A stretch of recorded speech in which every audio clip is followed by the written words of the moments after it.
Kalau belum subscribe juga segera ya, supaya kita bisa terus mengikuti channel ini dan sehingga channel ini bisa jadi berkat dalam hidupmu. Sebab Yesus besertaku.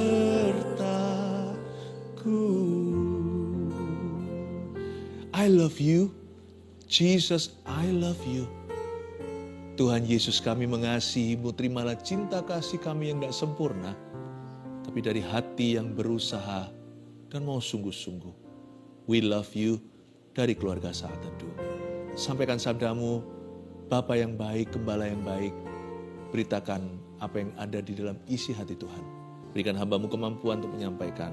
Tutup bungkus dengan darah Yesus. Sembunyikan di balik salib-Mu selalu. Dalam nama Yesus, amin. Puji Tuhan, praise the Lord. Ambil Alkitab dan catatan. Kita belajar satu kalimat ini. Allah itu baik. God is good all the time. All the time, God is good. Ayo kita mulai dulu dengan mengisi kalimat ya. Kalau saya berhenti, Anda yang ucapkan. Sekalipun saya nggak bisa dengarkan dengan telinga jasmani, tapi dengan telinga hati dan iman saya bisa dengarkan Anda dalam hadirat Tuhan. God is good all the time. Ya, all the time, God is good. Allah itu baik. Yang percaya katakan amin. Buka bersama dengan saya di Mazmur 34 ayat 9-11 pembacaan kita. Saya bacakan. Kecaplah dan lihatlah betapa baiknya Tuhan itu. Berbahagialah orang yang berlindung padanya. Takut akan Tuhan, takutlah akan Tuhan, hai orang-orangnya yang kudus. Sebab tidak berkekurangan orang yang takut akan Dia. Singa-singa muda merana kelaparan, tetapi orang-orang yang mencari Tuhan tidak kekurangan sesuatu pun yang baik. Ayat 9 dimulai dengan kecaplah dan lihatlah betapa baiknya Tuhan itu. Ini kecaplah ya, bukan kecap. Berarti dilarang testing-testing untuk coba-coba ini kecap manis atau asin. Kecaplah di sini artinya nggak boleh sampling maksud saya, nggak boleh sampling, nggak boleh coba-coba maksud saya, tapi tasting boleh. Taste and see that the Lord is good dalam bahasa Inggrisnya. Kita tasting itu berarti kita bukan mencoba, tapi kita menikmati rasanya. Kebaikan Tuhan itu seperti fine dining sorgawi. Bedanya kalau kita makan banyak-banyak, kita makannya terburu-buru apalagi sampai jatuh-jatuh, memang enak sih, memang lezat, apalagi kalau perut lapar. Nah setelah kita beraktivitas berat, lalu kita dihidangkan di depan makanan yang enak-enak, kita mau segera santap. Itu satu cara untuk makan dan menikmati hidangan. Tetapi tentunya kita nggak pelan-pelan merasakan bahwa makanan itu sebenarnya ada asin, manis, ada asamnya, enak sekali. Tapi pokoknya mau keburu-buru buat perut kenyang. Itu bukanlah kecaplah.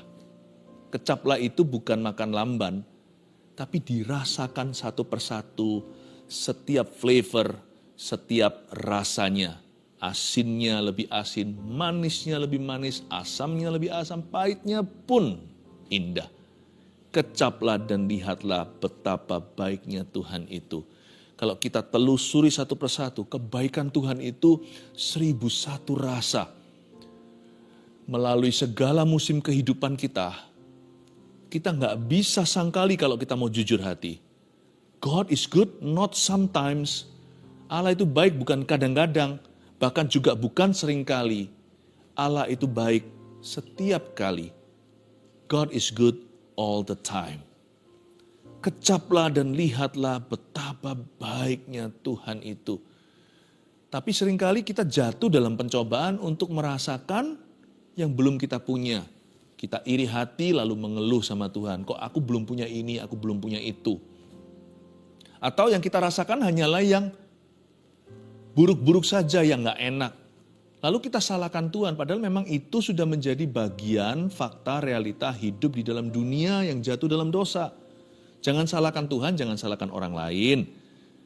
Dunia ini jatuh dalam dosa karena Adam dan Hawa, juga karena kita. Kita sama dengan Adam, kita juga jatuh di dalam dosa. Jadi sudahlah, terimalah fakta realita bahwa hidup ini banyak derita. Tapi nggak perlu dirasa, nggak perlu dirasa-rasa, penderitaan pun sudah kerasa. Yang perlu kita rasakan adalah kebaikan Tuhan. Kecaplah dan lihatlah itu berarti juga akuilah dengan mulutmu. Pengakuan iman, God is good. Kalau kita nggak punya lagi alasan untuk memuji, kan sudah ada lagu yang jadi, tinggal nyanyi. Waktu hati saya berat, saya nyanyikan lagu, mungkin lirik ke satu, masuk ke refnya atau ke chorus, ulang lagi kedua, ketiga, saya belum rasa apa-apa. Tapi kalau saya terus meresapi hadirat Allah, 10-15 menit kemudian, terasa seperti hati saya mulai melayang. Itu bukan fly ya, itu bukan feeling melulu atau perasaan belaka. Sungguh-sungguh hati kita tuh diangkat masuk ke hadirat Allah. Nggak jarang waktu hati saya berat, ketika saya letih lesu dan berbeban berat, bisa jadi di kilometer tertentu dalam hadirat itu, di menit keberapa itu saya burst into tears. Langsung menangis sejadi-jadinya. Bukan karena saya cengeng, tapi karena saya terjamah. Kecaplah dan lihatlah itu berarti kita sengaja kiblatnya itu ke arah kebaikan Tuhan. Jangan kita itu hitung susahnya. Kita akui kebaikannya. Kalau nggak bisa lagi kreatif, ngomong sejujurnya Tuhan, aku terima kasih karena itu, aku terima kasih karena ini. Nyanyikan aja lagu yang sudah ada. Kalau kita sendiri nggak kuat nyanyi, setel aja lagu itu di depan kita.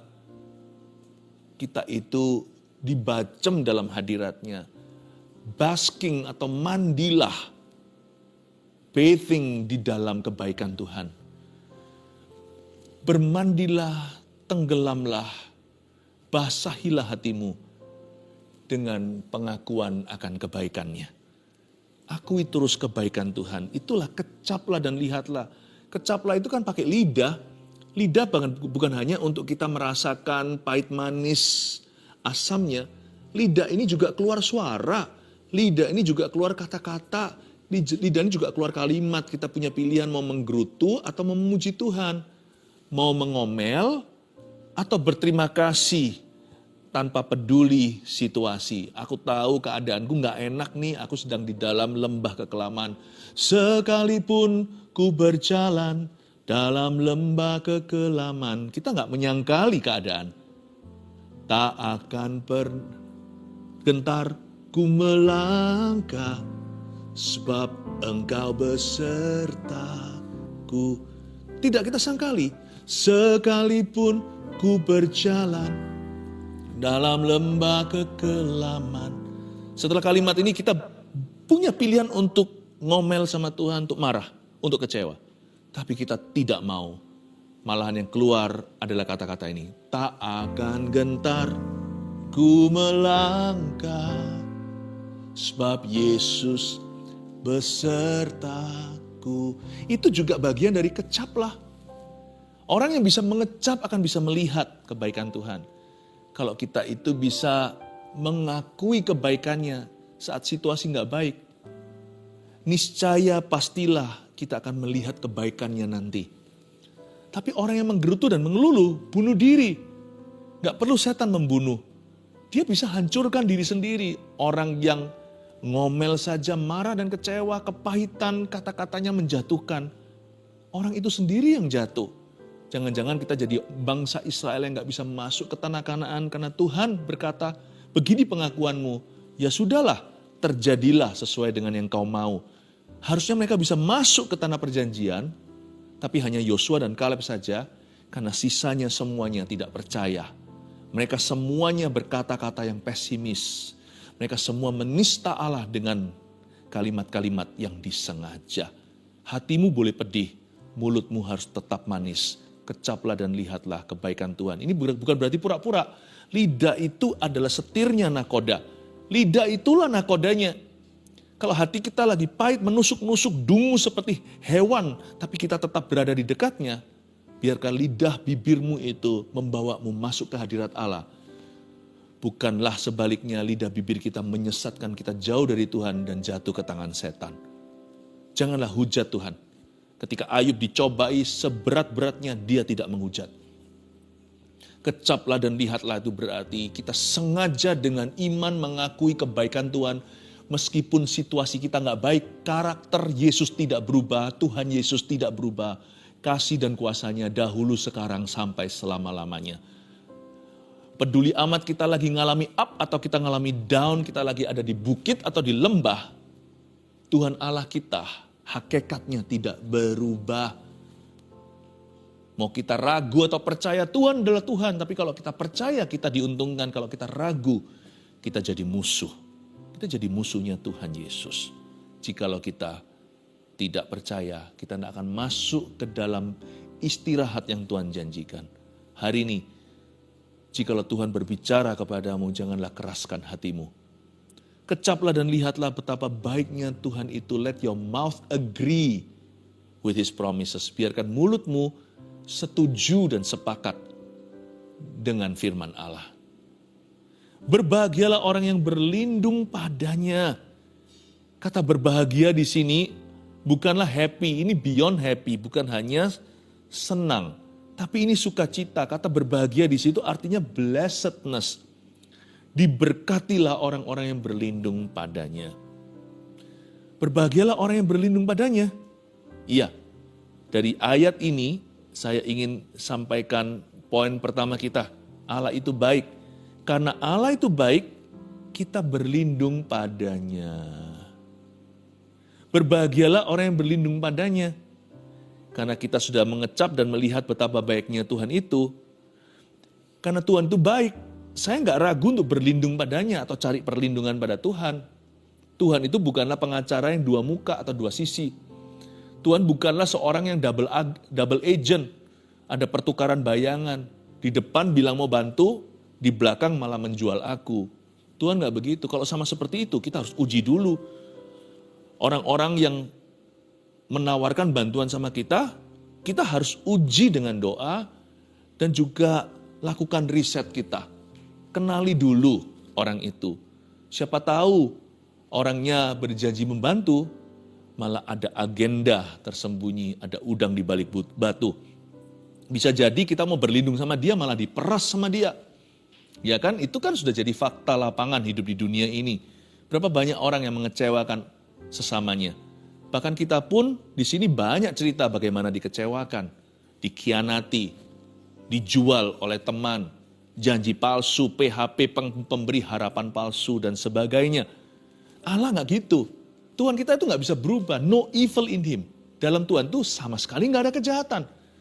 Kalau ada satu hal saja yang merupakan kemustahilan pada Tuhan adalah Tuhan mustahil berbuat jahat. Karena Allah itu baik. Dan saya tahu dari firman dan pewahyuan, Roh Kudus beritahu di hati saya, dan ketika saya sekarang menyampaikan firman ini, Roh Kudus memberitahukan di hatimu, tiba-tiba timbul iman dan kesadaran, iya ya, Allahku itu baik 100%. Dia itu baiknya sempurna. Hanya karena sekarang aku masih alami kesusahan, bukan berarti dia gak baik. Karena Allah itu baik, mari kita berlindung padanya yuk. Tanpa rasa curiga. Tanpa rasa curiga. Dia itu mempelai pria, Yesus Kristus. Mempelai gereja di sorga. Bukankah nanti disebut sebagai pernikahan anak domba Allah itu bicara tentang gereja Tuhan dan Yesus Kristus. Kita ini punya Tuhan yang akan menusuk kita di belakang. Kita tuh punya Tuhan yang gak munafik, yang luar dalam, depan belakang sama. Tenanglah, kalau saya sama Tuhan sudah saya aman. Bahkan, even suffering children are safe in your arms. Dalam satu lagu, chorusnya begitu, there is none like you. Bahkan, anak-anak kecil yang menderita, yang sakit, anak-anak kecil yang lemah pun aman di tangan Tuhan. Tuhan tidak akan lecehkan. Bahkan seorang wanita Samaria yang 5 tuh cowoknya, Yesus sendirian ada di sumur Samaria itu. Yesus tidak berlaku tidak sopan. Malah Yesus suruh panggil suaminya. Dan Yesus tahu pria yang sekarang sama dia itu bukan suaminya. Yesus berkata, akulah dia, akulah Mesias. Dan perempuan itu sujud. Dan dia lari ke kampungnya cerita, aku ketemu sama sang juru selamat. Kalau kamu minum dari aku, kamu tidak akan haus lagi. Yesus tidak eksploitasi. Yesus tidak manipulasi, tidak minta airnya. Sama sekali Yesus gak minum dari airnya. Yesus malah nawarkan air yang gak kelihatan. Perempuan itu merasa dihargai, dihormati. Biasanya semua laki selalu ada maunya sama dia. Saya beritahu ya, kalau wanita ini punya 5 cowok, berarti dia pasti cantik. Perempuan ini pasti menggoda. Tapi even perempuan kayak gitu aman di dekat Tuhan. Tuhan kita itu murni, Tuhan kita itu suci. Tuhan kita itu kudus. Anak kecil, wanita, semua aman pada Tuhan. Masa saya nggak bisa percayakan hidup saya? Jikalau Tuhan itu berada di dalam satu ruangan dengan perempuan Samaria itu atau dengan seorang anak kecil, mereka akan Tuhan lindungi. Tuhan akan mengasihi mereka. Tuhan akan menghargai mereka. Bahkan menghormati apa yang merupakan kebebasan orang itu, harga diri orang itu, masa depan orang itu, perasaan orang itu. Tuhan itu menghargainya. Tahu nggak, kita tuh punya Allah yang pribadinya kayak gitu. Makanya itu saya nggak berani serahkan anak saya pada ilah lain kecuali Yesus Kristus. Kalau anak Daud, anak Abraham ribuan tahun kemudian aja dipelihara Israel itu. Sampai sekarang Tuhan lindungi hanya karena punya janji sama kakek buyut mereka. Anakku lebih baik milik Yesus. Hidup saya juga. Karena Allah itu baik, kita bisa berlindung padanya. Kenapa kita ragu-ragu, kenapa kita curiga? Nanti kalau dekat sama Tuhan nanti diambil semua. Nanti kalau saya serahkan bisnis saya pada Tuhan, nanti saya disuruh jadi pendeta atau disuruh jual seluruh harta saya, dikasihkan ke orang miskin. Aduh, curiga itu udah gak musimnya. Itu curiga adalah dosa zamannya Adam dan Hawa, itu di Taman Eden. Udah waktunya kita move on ya, mengenal Tuhan sesungguhnya. Jangan percaya ular yang berbicara ke dalam hati dan benakmu itu. There is no one, tidak ada satupun pribadi, di bumi maupun di sorga, sesudah maupun sebelum ciptaan dunia, dari kekal sampai kekal selamanya, yang bisa dipercaya Yesus Kristus Tuhan kita. Makanya kenapa orang Kristen anak Tuhan harus punya rasa aman? Karena Yesus Tuhannya. Bayangin kalau kita punya Yesus sebagai Tuhan kita nggak bisa punya rasa aman, itu kan keterlaluan. Coba bayangkan kalau bapakmu dan bapakku itu adalah Bapa kami yang di dalam sorga, itu kita masih nggak punya rasa aman. Padahal dia sudah berjanji burung pipit di udara dia pelihara. Bunga di padang dia hiasin, makanya kita yang keterlaluan. Bukan Tuhan kurang berjanji, atau Tuhan kurang tepati janji. Hanya karena segala sesuatu belum terjadi sesuai dengan waktumu dan waktuku, semua indah pada waktunya. Doesn't mean, bukan berarti bahwa dia tidak setia. Cuman kita jangan memaksa. Kita harus tahu dulu bahwa kita ini nggak tahu segala sesuatu. Bahkan boleh dikatakan kita manusia itu nggak tahu apa-apa. Makanya kita nggak boleh SKSB.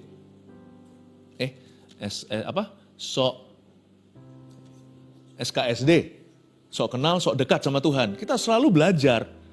Punya hati seorang murid untuk diajari. Saya juga sama, waktu saya ngajar begini, saya pun belajar dulu ya kan. Saya diajari, kita nggak boleh SKSD, nggak boleh sok kenal, nggak boleh sok dekat sama Tuhan. Kita ini nggak tahu apa-apa. Kita nggak tahu apa-apa. Karena Allah itu baik. Hendaknya kita berlindung padanya. Even suffering children are safe. Women are safe in His arm. Wanita aman. Pria apalagi, pria juga aman di tangan Tuhan. Tuhan yang ciptakan. Tuhan yang ciptakan. Luar biasa ya Tuhan Yesus itu. Ayat 10, takutlah akan Tuhan, hai orang-orang yang kudus, sebab tidak berkekurangan orang yang takut akan Dia. Poin nomor 2, dikatakan di sini, takutlah akan Tuhan, hai orang-orang yang kudus. Ini kan berarti holy fear ya. Ini berarti rasa takut yang beda.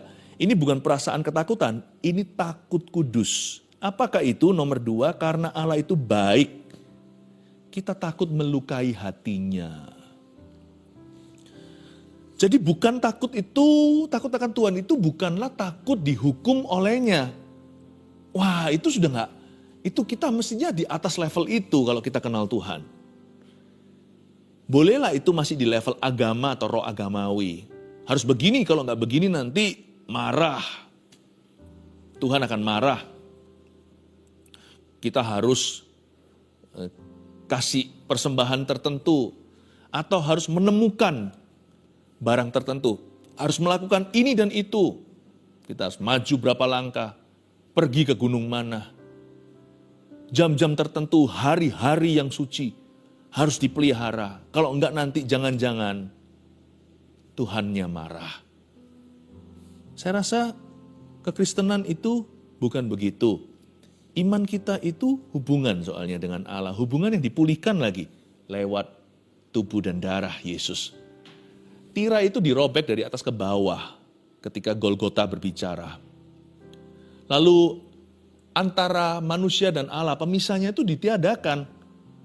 Karena itu kalau kita takut akan Tuhan itu bukan karena ketakutan akan hukuman. Takut akan Tuhan kita itu berdasarkan kebaikannya. Jadi takut akan Allah yang kita harus alami di hidup ini bukanlah ketakutan dihukum olehnya, tetapi karena Tuhan cinta sama aku kayak begini, aku punya Tuhan se-precious atau seberharga ini. Dan karena aku mengasihi dia, aku terjamah, terharu, dan aku forever and ever selama-lamanya berterima kasih dan bersyukur kepadanya. Aku takut melukai hatinya. Takutlah akan Tuhan, bukan berhenti di kata takutlah. Hai orang-orang yang kudus. Bukan takutlah akan Tuhan, hai orang-orang yang dipenjara. Atau hai para terdakwa. Bukanlah takutlah akan Tuhan, hai orang-orangnya yang bersalah. Tapi takutlah akan Tuhan, hai orang-orangnya yang kudus sudah lepas dari hukuman. Takutlah akan Tuhan, His holy people. Ini holy fear. Ini ketakutan untuk melukai seorang yang kita kasih. Saya tidak mau pukul anak-anak saya pakai kekerasan dalam rumah tangga, baik anak maupun istri, bukan karena saya takut pada hukum yang ada. Bukan karena saya takut nanti saya akan ditangkap polisi. Bukan karena saya takut akan dipenjara, karena di negara saya ada hukum dan ini adalah, di negara saya ada hukum, ada hukuman dari pemerintah. Puji Tuhan, itu semua perlu untuk orang-orang jahat. Supaya mereka ada rasa takut akan Tuhan, mereka takut pada hukum di negeri. Tapi kita yang sudah diangkat Tuhan naik levelnya, bukan lagi takut hukuman, tapi masuk ke hukum kasih. Saya tidak pukul anak-anak saya tidak melakukan kekerasan dalam rumah tangga, bukan karena saya takut semua itu, tapi karena saya cinta, karena saya sayang sama mereka, saya takut melukai mereka. Seperti waktu pertama kali gendong bayi, saya masih ingat, saya hati-hati karena saya bukan suster yang pengalaman. Apalagi waktu anak pertama, anak kedua pun setelah selang berapa tahun harus belajar lagi. Lalu bertahun-tahun pula anak saya ketiga. Saya harus hati-hati. Saya gemetar. Bukan karena takut dimarah sama dokter atau susternya. Saya gemetar karena rasa memilikinya. Saya gemetar karena ini anakku, ini bayi yang begitu indah. Yang ku gendong sebagai pria kan kita nggak jago beginian. Saya gendong pelan-pelan. Saya tidak mau melukai dia. Jangan sampai jatuh, jangan sampai terjadi kecelakaan. Karena saya mengasihinya. Sama Tuhan juga sama karena rasa memilikinya. Dia adalah Bapakku. Kalau kita punya orang tua yang sudah lanjut usia, kita tuntun pelan-pelan. Kita pegangnya pun pelan-pelan. Bicara pelan-pelan. Karena kita takut untuk menyentak atau mengejutkan atau membuat orang tua kita kaget. Kita takut kalau nanti pegangan kita agak terlalu kasar, terlalu kuat. Kita takut orang tua kita terluka. It's out of love. Takutlah akan Tuhan, hai orang-orang yang kudus. Terakhir ayat 11, singa-singa muda merana kelaparan. Tetapi orang-orang yang mencari Tuhan tidak kekurangan sesuatu pun yang baik. Kata orang-orang yang mencari Tuhan di situ adalah bahasa doa. Tidak kekurangan sesuatu yang baik, Mazmur 23 ayat 1 bunyinya, Tuhan adalah gembalaku, takkan kekurangan aku. Takkan kekurangan aku itu bukan berarti kita nggak punya kebutuhan apalagi keinginan. Tapi poinnya sederhana. Poin nomor 3, karena Allah itu baik, kita tidak kecewa dengan jawaban doa. Kalau kita berdoa alias mencari Tuhan, kita percayakan jawaban doanya sama Tuhan. Kita boleh terus berdoa tidak jenuh, Atau berdoa hingga sesuatu terjadi boleh, tapi ujung doa itu harus bisa menerima dan berserah apapun jawabannya. Jikalau jawabannya adalah ya, puji Tuhan. Jikalau jawabannya adalah tidak, tetap puji Tuhan. Tuhan memberi, Tuhan mengambil, terpujilah nama Tuhan. Jikalau jawabannya menunggu, tetap puji Tuhan, nantikanlah Tuhan.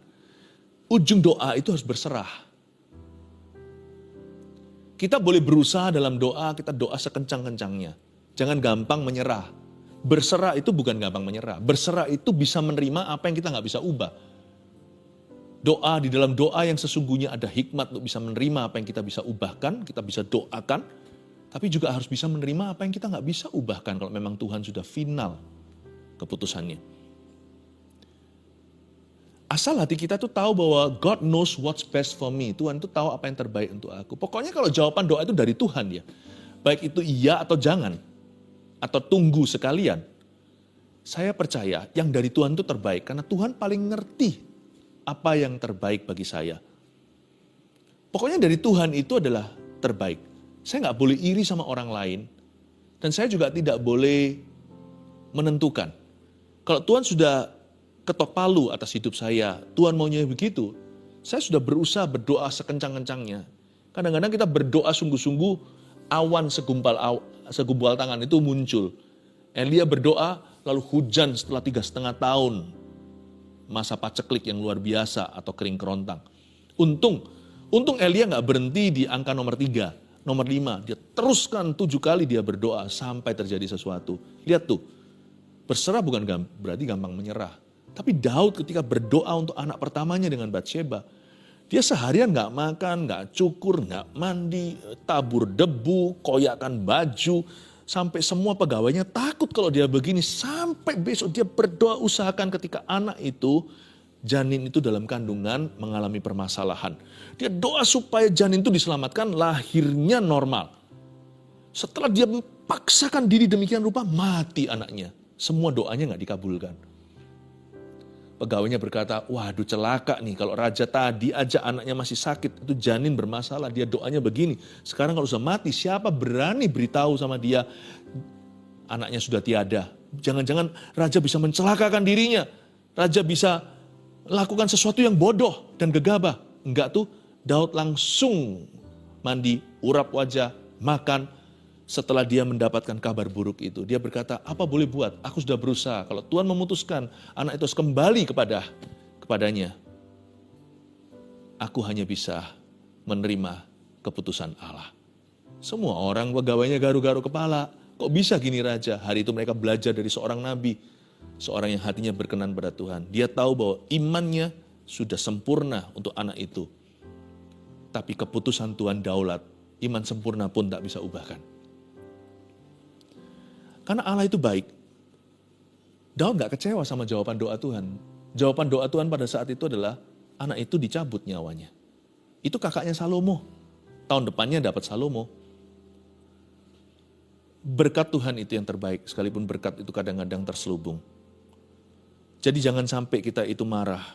Namun demikian, janganlah kita gampang menyerah. Oleh karena itu saya sarankan apapun jawaban Tuhan, bersyukurlah. Dan juga jangan takut beriman ya. Jangan takut berharap. Dan hati harus divaksin tidak takut kecewa. Saya jadi orang berani minta sama Tuhan. Kerohanian saya itu begini. Saya bukan orang yang sungkan pelin-pelan formalitas sama Tuhan Yesus. Kalau saya minta sesuatu, karena saya tahu firman. Bukan berarti saya tahu seluruh isi Alkitab dan mahir. Tapi saya itu dibimbing oleh pelita ini.